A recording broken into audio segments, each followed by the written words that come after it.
పుదీనాలో అందులో 3 రెట్లు ఉంటే ఇందులో 2 రెట్లు ఉందన్నమాట. కానీ కంటికి చాలా మంచిది.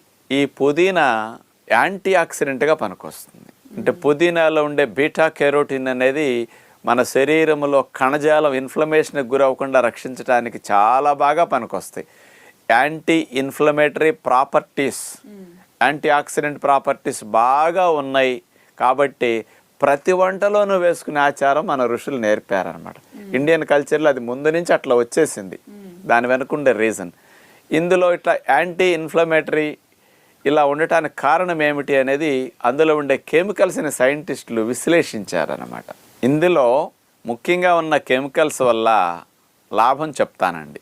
బీటాపినిన్, బీటా కెరియోఫిలిన్ అనే 2 కెమికల్స్ ఉండటం వల్ల ఈ పుదీనా anti fungal, anti malarial, anti viral, anti bacterial